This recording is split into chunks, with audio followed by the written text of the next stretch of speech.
right. No need to be nervous. Okay, guys, so if we can, I'll just get you to introduce yourselves and legacy. I'm very excited. I said this before, very excited to hear about legacy because there are a lot of misconceptions about you fellas, about the sisterhood. Yeah. So I know I'm not the only one that wants to hear more about it. So take it away. Oh, me. Put her on the spot. Yeah, kia ora, awesome. Thanks for having us, first of all, and giving us an opportunity to just share what legacy is. So my name is Sheena Petera.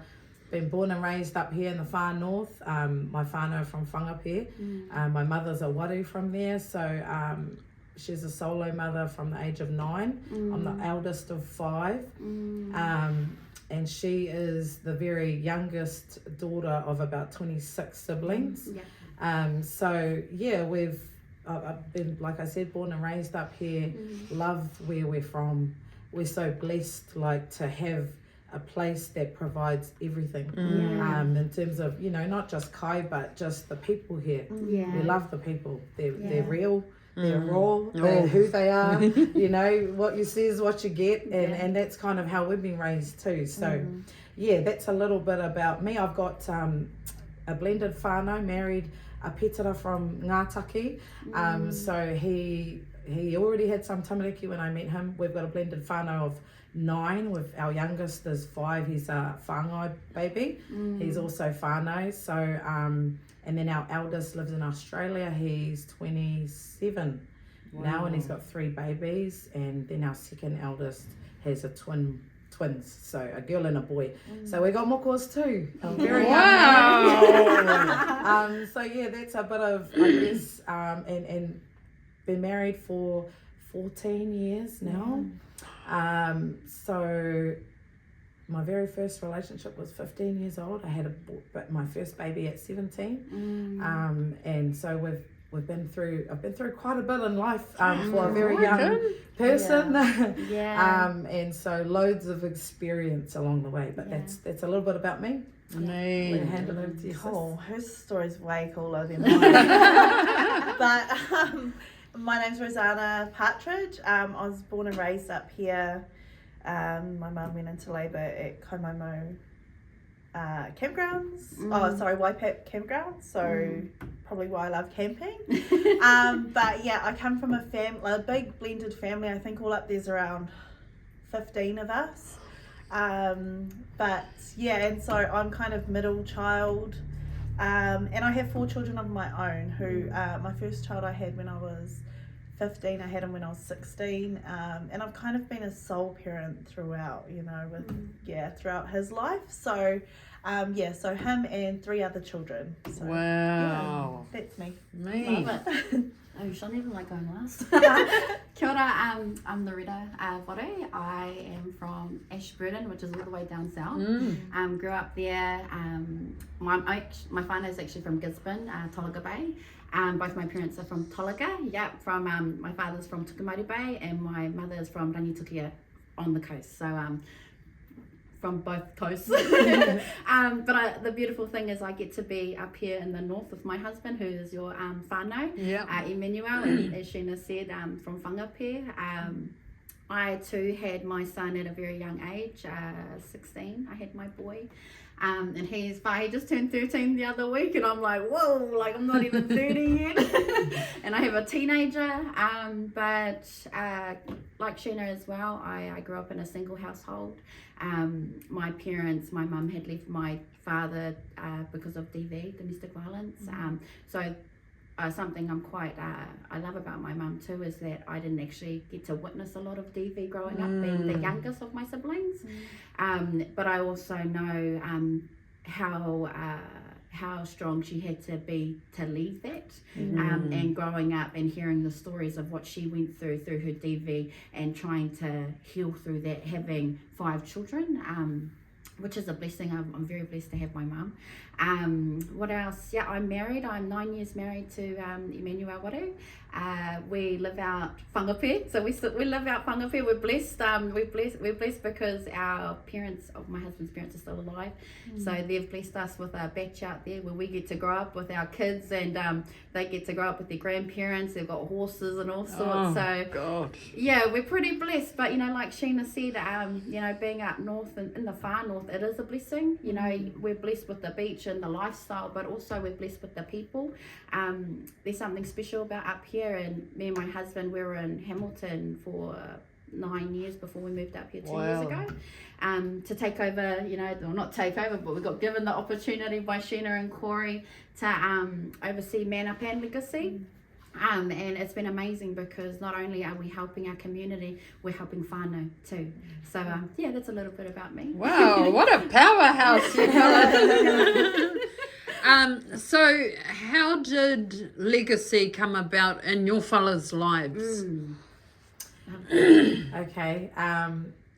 Well, I had heard about Legacy, so this would have been about 4 or 5 years ago now, when I first stepped into Legacy. And so it was a situation that arose within our relationship that kind of got me looking for something. I was trying to search for something, mainly something to help with the inner stuff that I was, you know, that probably hadn't dealt with, childhood trauma, all of that stuff, you know. Yeah. I was just looking for some woman to get around to sort of help lift me up and just find me out of this dark place that I was, you know, pull me out of the dark place that I was in.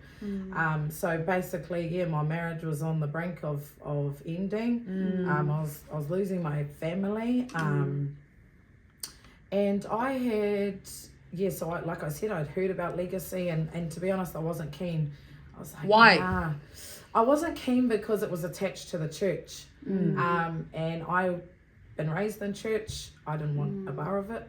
I had, to be honest, I was put off because I had a lot of trauma through church and religion. And so I just didn't want to go there. I was like, the last thing I want to hear is someone talk about their church or their faith or their religion, you know, that wasn't on the... But I got to a point where I was very desperate at that point. And so if I hadn't got to that place, I never would have stepped foot into Legacy. But when I actually went out of my, you know, what I felt was my... I just stepped out and I was like, okay, just do it. You know, what have you got to lose? You're about to lose everything anyway. Yeah. You know? So I stepped out and I was like, fine, just go. Well, I mean, if you don't like it, don't go back again. Easy as that.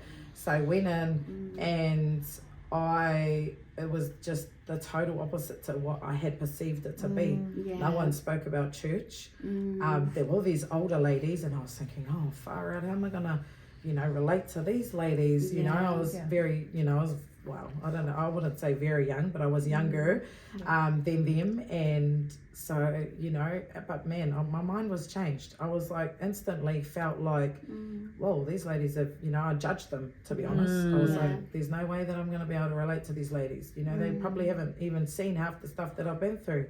However, man, was I was I wrong? Because as soon as I stepped in and they shared their stories, it was powerful.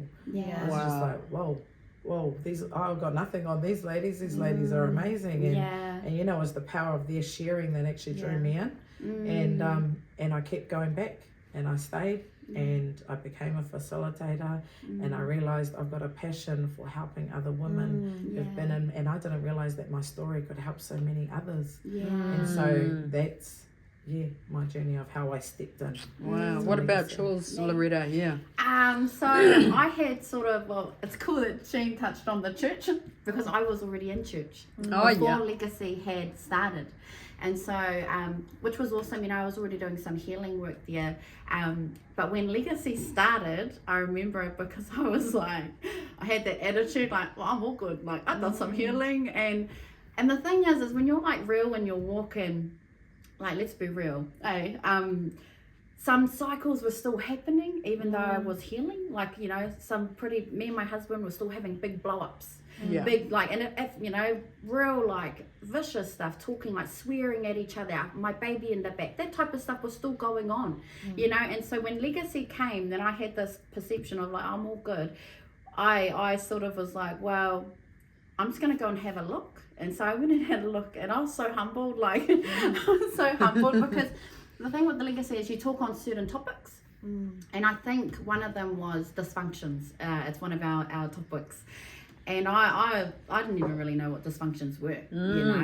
And then so when we were talking about it, and we were talking about certain behaviours, and I think the thing with legacy is the mirror is always on you, you know. So you're not looking at with anybody else, you're looking at yourself, you know, and how you behave and how your actions can affect outside of you.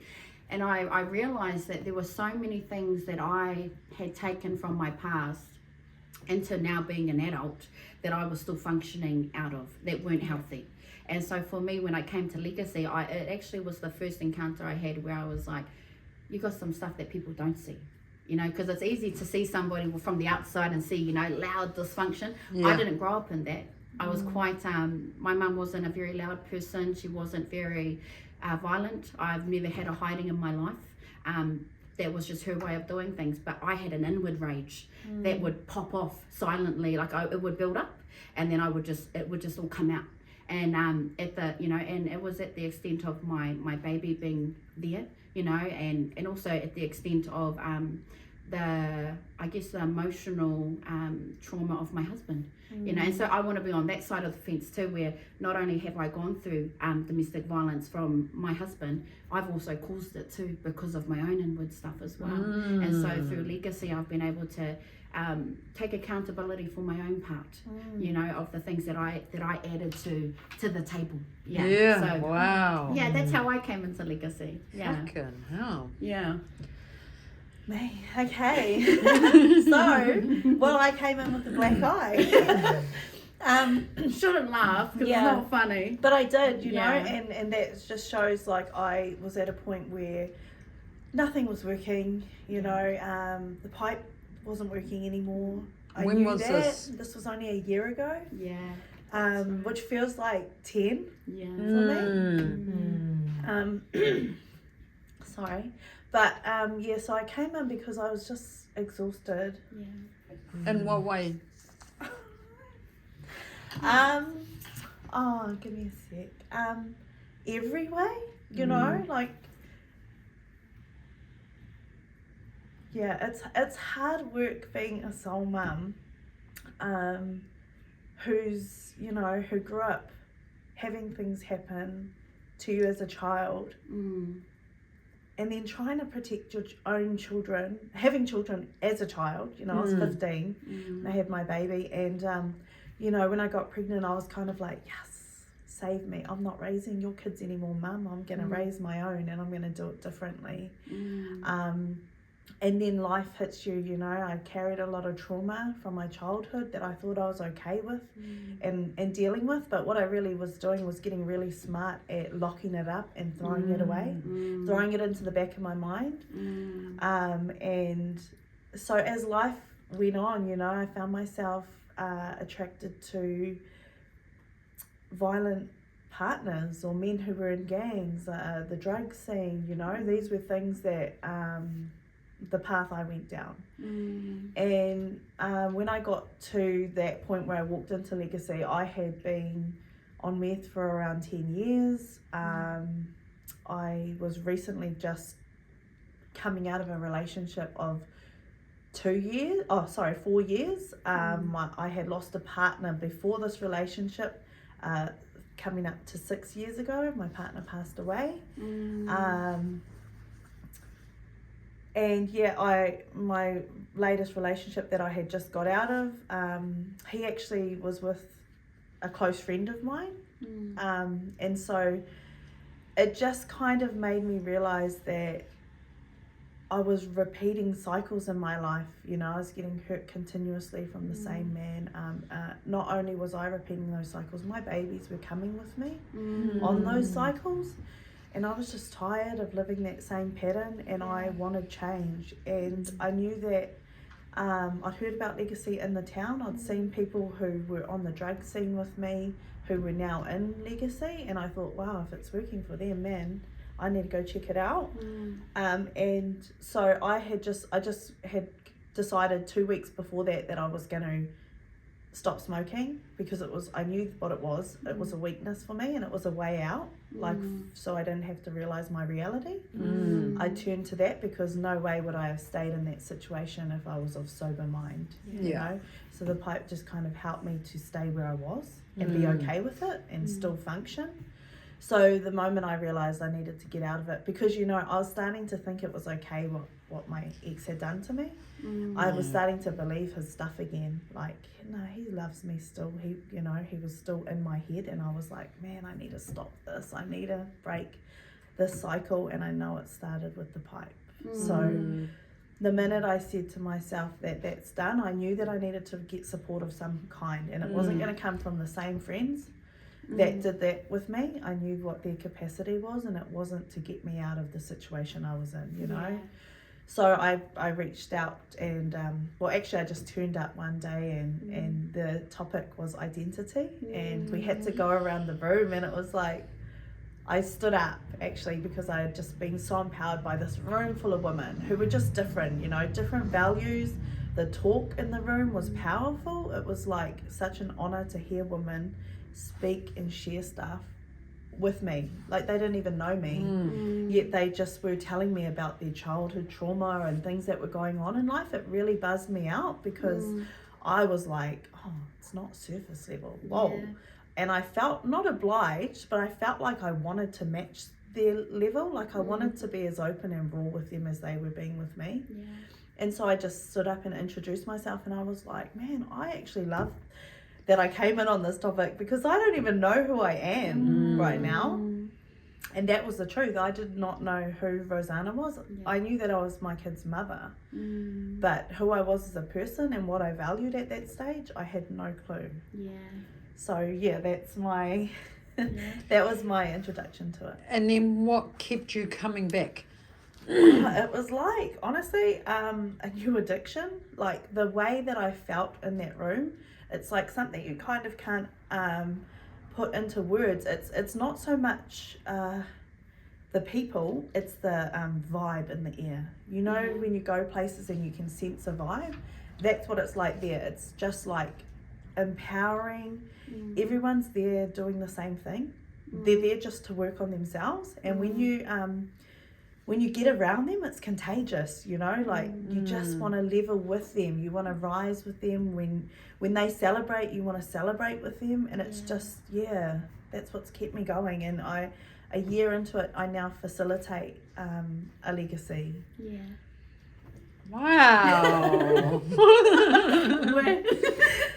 Far out. So what does it look like? What do each session look like? How often is it? Okay, so it's weekly. We all facilitate different sessions. So we've got 3 up here in the far north. But mine personally is Wednesdays at 11 o'clock at our Iwi Tapu headquarters, which is in the main street of Kaitaia, across from a pub. So hey, make healthier choices. So we have like a guideline. We have a topic each week. It's a 10-week rotation. But it's more a lifestyle, and that's what we start with when we start any session. It's a lifestyle. It's not just a program for us. It's how we live, and it's how other people can live too if they choose to. So we have a topic, and we kind of unpack stuff around that topic, and we get to the root, like what the meaning of that topic is, dysfunction, for example. And then we kind of go into it deeper and personalize it to each person in the room. Like we ask questions like, what's a dysfunction you've dealt with in your life, or what's a dysfunction you're dealing with now? And then we work on practical tools to give them. So we end with something for them to go home with, like to unpack that trauma in a healthy place with us women, but then not take it home with them, you know. So, not having to carry it. Not carrying it like we share the load together. There's a solution. It's a solution. There's solutions there for them. So even though we're coming and we're talking about quite a heavy topic for most, it's not just them unpacking things and then they leave it on the floor and that's it. There's actually, like she said, practical tools that we give these ladies and it's support, it's genuine, authentic support. Yeah. You know, because I've been to a lot of places where I've tried to find support, and they're there to do a job, and they do their job, and then 9 to 5, and that's it. And then you don't hear anything, you know, on the weekends, you know, you're facing situations when life hits, when you're in a DV relationship, when you're, you know, those are the hard times, those are the times that you need people. Yeah. And so Legacy offers that 24/7. Yeah. We're there for, and it's a full-time job that we love to do, because it's a passion, because we know that we've been in the same position ourselves before. We know, like, even for myself, you know, at 15 years old, I was in a domestic violent, you know, domestic violent relationship. And so with a baby as well, you know, I was very young, kind of just thought that was the way that love is shown, accepted it, and continued to run with it. I didn't have anyone around me, any other woman, to say, oh man, I've been going through the same thing. Everyone was shut down. You don't speak about those things, because it was fear, you know, fear of your partner finding out or whatever. So that those are that's why Legacy has been such a great place for these women. And I believe, even for myself, having somewhere that's actually safe, you know, because we say, oh, everything's kept confidential, but in a small place like ours, you know, you can say those things, but really things get leaked. And so Legacy is the one place that we make sure that those values are upheld, that we really do. We don't have a contract where anyone signs it, but because people share, women share from the deep places of themselves that they've never gone before, they automatically, it's like an unspoken binding contract really amongst is. your guys' selves. And so that's why I feel it makes it so powerful too. And kind of an open platform for ladies to share. So say something happened, you know, a mum, she's been beaten or whatnot, and it's the weekend, and you don't have your thing. How do you help if they reached out? I think the most important thing, because even though Legacy, you know, we're not government funded, we do this out of our hearts. It's always keeping it also professional as well. You know, so for us, you know, we've done a lot with the police, so we've got a connection with the police, you know, up in the north. And for us, our main concern is the mother and the children, you know, but also we have man up to get around the brother. Because the thing is you are who you hang with. You hang around with, you know, you're going to hang around, you know, well, I always say it, you hang around with eggs, you're going to become an egg, you know, but if you hang around people who are going to value you and teach you your value, you'll start valuing yourself, and then you know how to value someone else. And so for us, as if, you know, if somebody came to me and said, you know, I've just been smashed to a pulp, and my babies are here, what do I do? My first thing would to wrap around her and see what she needs. Does she need care? Do we need to go to a hospital? Do we need to get probably the police involved? Because the thing is as well is we don't want to be locking up people, because we know people are just a byproduct of what's happened to them. You know, and that's always our heart, but we also have to be mindful too of the danger that is there. So we're always, you know, analysing the situation and making sure that we're doing the right steps to support the victim inside of it, but also getting the right support around the brother. Because in all reality, most statistics is they want to be together. You know, they just don't know how to be together. They don't know how to value each other because they don't know how to value themselves. So in Legacy, we're constantly, and Man Up, my husband runs Man Up, you know, we're constantly trying to empower the whānau. You know, we have a motto that says, heal the man, heal the family, because normally the man is the head of the family. So if he's valuing himself, if he's looking after himself, he will look after his wife. And then, you know, if they're good there, their man, can you imagine our children being raised in that? You know, we've come from such dysfunctional families where we haven't had the opportunity to know what that even looks like. You know, so for us giving, you know, like for our sister Rosanna, single mum, we've both been single, we're married now, but we know how to empower her and walk alongside her to find her value, because even though she doesn't have a partner, in the future when she does finally have a partner, she'll know how to value herself in it, in the relationship, but she'll also know how to value know how to find the right person for her that's going to value her back. Mm. You know, so, you know, it's all inward. It's all Yeah. inward work. You know, everything that comes out of you is an expression of what's inside of you. You know, and that's in a good way and that's in a bad way. You know, whatever's God, where do I sign up? No. I know. Oh, sounds mean. I think what Legacy has done for me is really made me accountable, to be honest. You know, like it's really given me that accountability and pointed the finger back at myself, because through a lot of my life, not I didn't just have a victim mindset, but you know, when you are a victim, you become a victim and you continue to be in these situations where you are the victim. Yeah. And so for me, Legacy has helped me to identify what I needed to change within myself. Yeah. And I think that is the biggest tool that anyone could have ever taught me, Yeah. was to identify who I am and what I bring to a table. Yeah. Yes. And that has been what's kept me here. And you know, a lot of women who have seen me, you know, last year in different scenes, to see me now, that in itself is like, you know, powerful. Fuck yeah, they must be like, wow. Yeah. Who are you? Who would have thought? I reckon. So what about, so if a couple came, you know, or a mum came to you fellas, said, I want to come here, but I want to stay with my man, then you would help to get him into man up in that. We would, but it doesn't always work like that. Yeah. And I want to be honest, you know, a lot of the time it is the woman that paves the way. I was, you know, my husband back then when I was bigger thing with women, like we're so what's the word? Motivated, passionate. And you know, and that's awesome. That's something beautiful that we carry. But also I had to learn that it's not always a white picket fence. You know, nothing changes just overnight. You know, you can have this beautiful vision of what you want, but it doesn't always look like that. And I think the thing for me was the more that I showed up for myself, because the thing is everyone has different trust issues. You know, people want to see that it's real. We don't live in a generation where you say it and they believe it anymore. We live in a generation now that people want to see Action. that this is real. That yeah, so you're telling me that I can change and I can be this, show me. That's what a lot of people want to see. They want to, you know, show me that this is real. And so for me, you know, I had to, you know, I went to Legacy and I was like, yep, I want this. I want me and my, you know, white picket fence. I want me and my husband to be this amazing, transformational couple.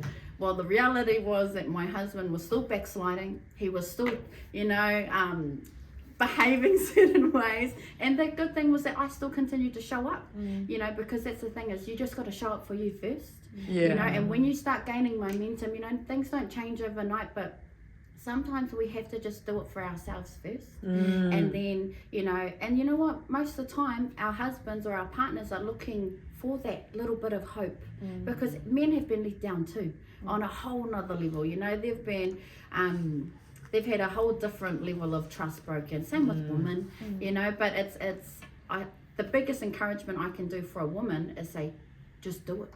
Just go for you first. And you know what, the more you show up for you, the more that he'll see that and see how happy you were. Because my husband said that to me. It was like, oh, and he didn't say it. He was like, why is she so happy? And he started getting angry, like, what is it about her that's so happy? It was because of who I was surrounding myself around.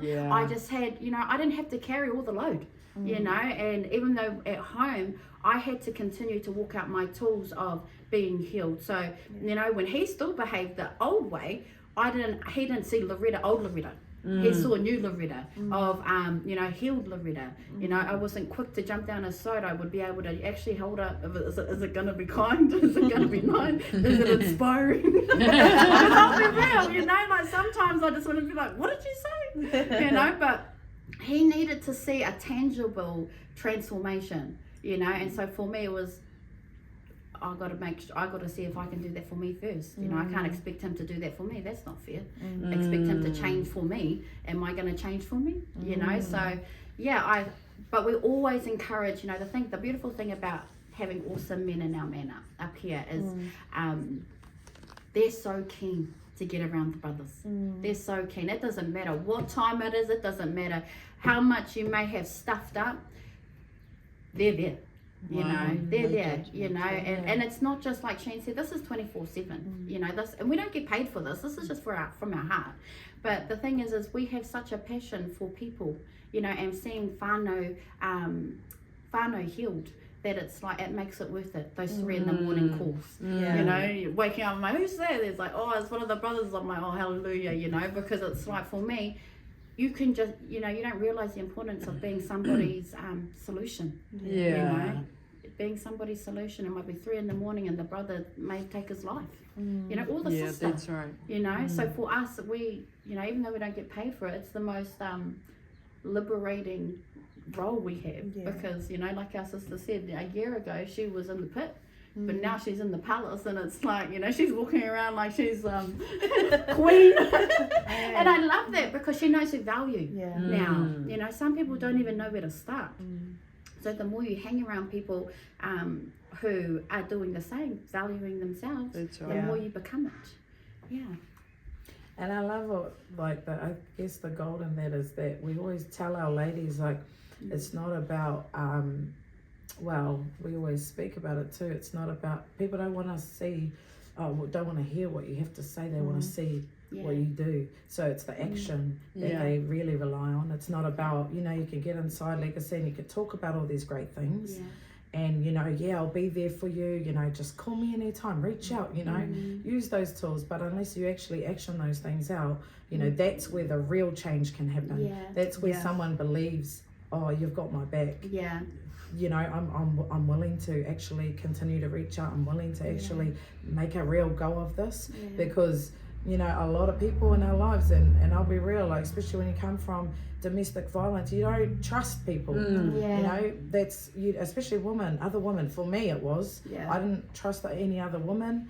I judged a lot of people, a lot of women, and I thought all men were the same.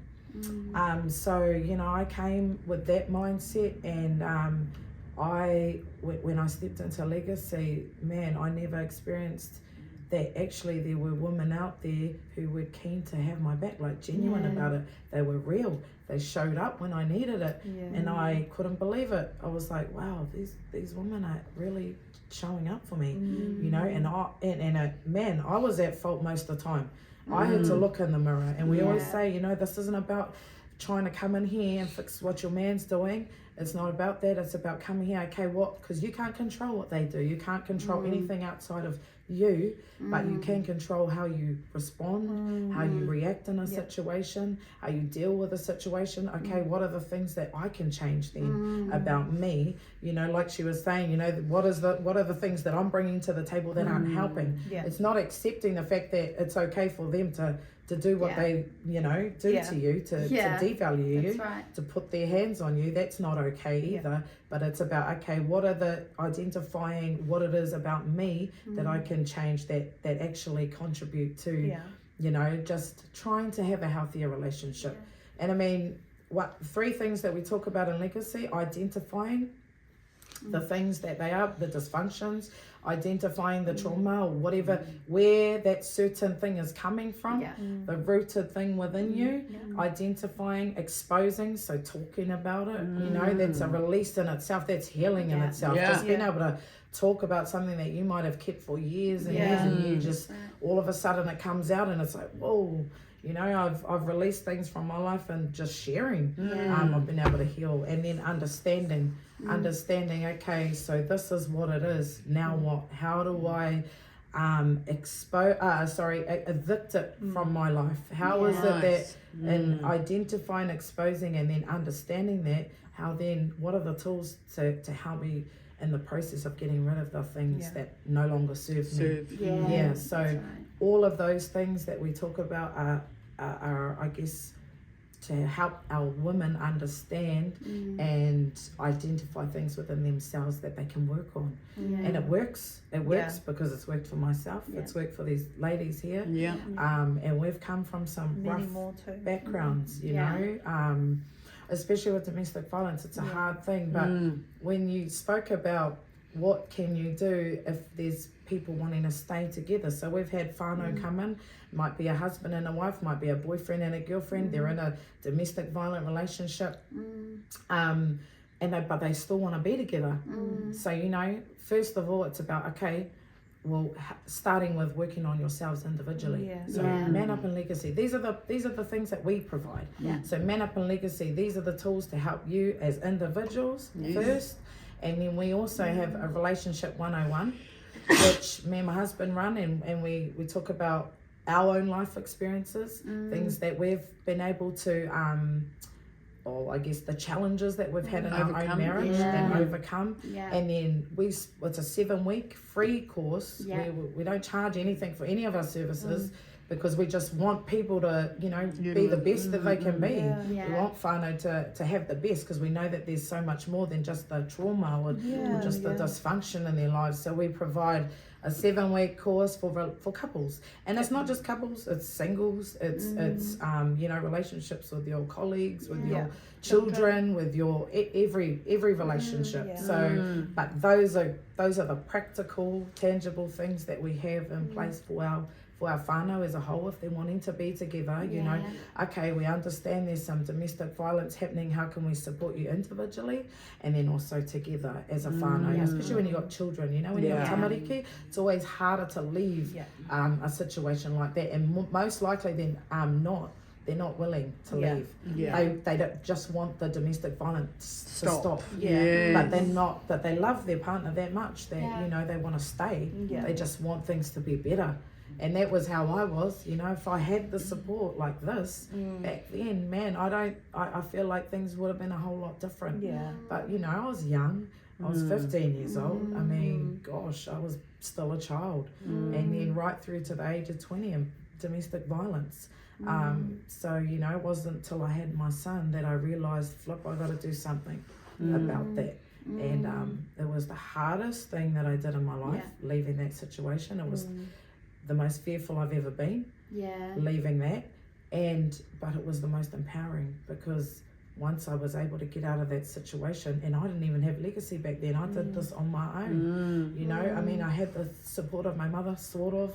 She was like, oh girl, you've been going through that roundabout how many years, you know, I've already done as much as I can do, you're on your own, you know, figure it out. I already told you the advice that you need to hear, and it was up to me at the end of the day. So, you know, having legacy and all the things that it provides, man, it's just been life-changing, and it's awesome to see that we can be that hope for other women who are in the same position, who have had years of abuse, you know, who just struggle to get out. And sometimes, you know, they can't comprehend actually leaving. So that's okay for us. We, you know, as long as they're okay to come into legacy and give it a shot, just working on yourselves. And same for the partner. It's always harder for the men, you know, because there is that, I guess, a pride that they hold, you know, that you got to have this facade that you got to have, be the man, and most of it's been childhood trauma for themselves too. So once we can get the man in, man, it's just it's smoother sailing. You know, there's hope for change there as long as we can get them in the door. And that's why we sort of always say, man, just go in first. Make your own judgments. Don't go off of what, you know, what might be displayed out there in the world of media, social media and things like that, but give it a go. Turn up yourself and give, you know, have your own judgment. Give your own judgment of and if it's not for you, then don't go back. It's like 1 hour. Absolutely. Spend 1 hour in worse places. Guarantee. And I mean, most of the time, you know, we've had women come and go all the time through legacy. That's the way it is. And we've had women come and then leave, but still know how great legacy has been for them, and still always encourage other sisters, man, go to legacy, you know, even if they're not going themselves, you know, for whatever reason, you know, they might not be ready for some changes, but they know that that's always there for them. It's always going to be there for them. So it doesn't matter whether you leave, whether you come, the door's always going to be open, and there's always going to be that space available, no matter what. And it's always that same energy, like as if you first walked in. So I remember these two were the facilitators when I first come to Legacy, and I remember what was different about Legacy was actually that we were on the same level.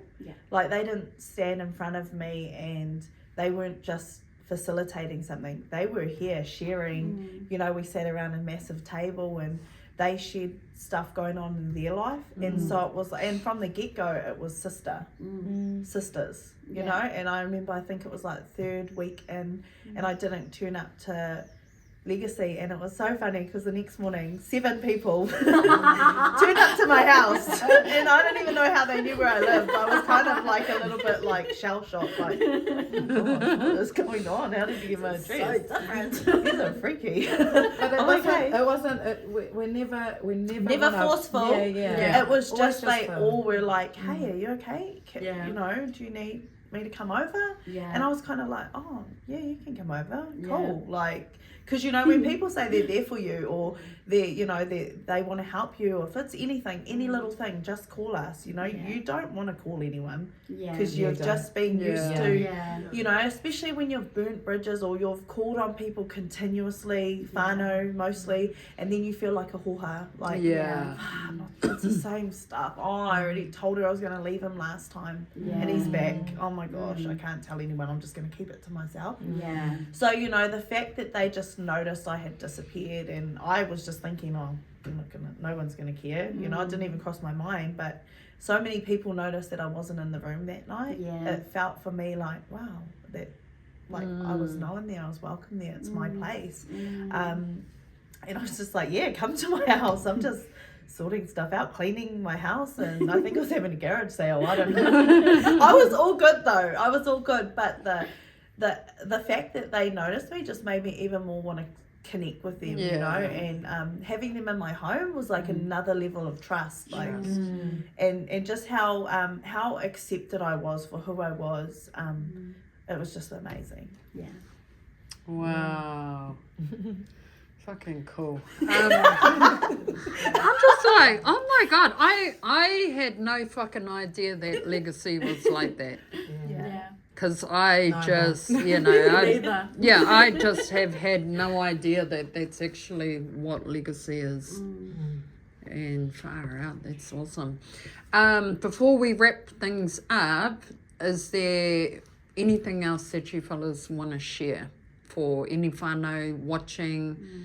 Where can they find their local Legacy? Because you fellas are nationwide, eh? Yes, yeah, we are. Yeah. So if you want to find out where the man ups, where the legacies, where the nan ups, we have nan up as well. Nan up. Our And koro nannies. up. We've got koro up. Yeah. Wow. And what are they?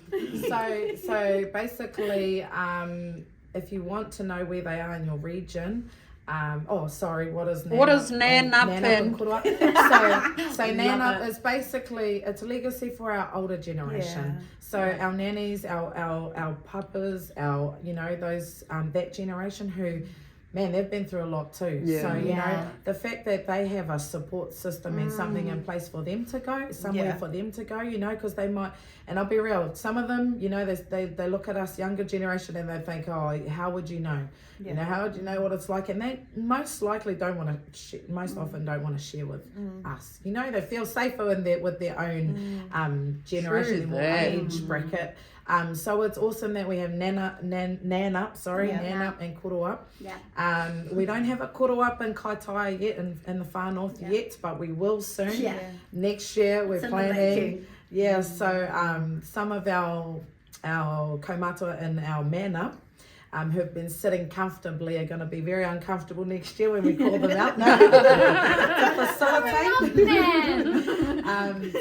So if you want to find out where they are in your region, it's 0800 1 man up, and that will just that's basically the directory of where you want to find yours in your area. In the far north at the moment we have 3 legacy sessions and 3 man up sessions on a Wednesday night. Wednesday. Man up and legacy daytime, which is 11 a.m. and it's at 184 Commerce Street in And Kaitaia, and nan up at the same time. Yeah. Yeah. And then we also have man up and legacy in the evening, same place, 6:30 p.m. and then we've now launched Man Up and Legacy in Ahipara, which I'm Yeah. super excited about because I live in Ahipara. Yeah. Our whānau are from here, and West is best. yeah, west side all day, no. Hey, no. It's not from the east. She's got both now. Yeah. No, but yeah, so I'm really happy to be facilitating here in Ahipara, the Legacy, and my brother's facilitating Man Up here. Yeah. So it's at 13 and 11 and 13 Tākehia, which is right next to Bid's Takeaways in Ahipara. So the two churches there. Yeah. But yeah, that's where we facilitate in the far north. Yeah. And so I just encourage you, if you not always been on the fence, or you've heard about Legacy but you've never been, or even Man Up, encourage you to just go in and find out for yourself. Yeah. And then make your own judgments. Yeah. Hard out. Because Yeah. that's how I was too. Yeah. Made judgments before I came in, but man, I'm glad I stepped Yeah. in. Fucking cool. But yeah, you can also call 0800 Man Up for any region. So if you're trying to figure out where in New Zealand or even Australia. Oh, do they have it over there? Yes, over in they call it Aussie as sisterhood well. over Wow. in Aussie. Yeah. Pardon? Sisterhood. That's what they call it in Aussie. Sisterhood. Sisterhood. Yeah. So you can just call 0800 Man Up, and our reception there will give you any details of where the closest Man Up and Legacy would be to you. Yeah. Wow. Well, I want to say thank you so much for sharing. All good. Thank you. Yeah, thank you. Yeah, and wish you fellas well. Thank you. Thank you.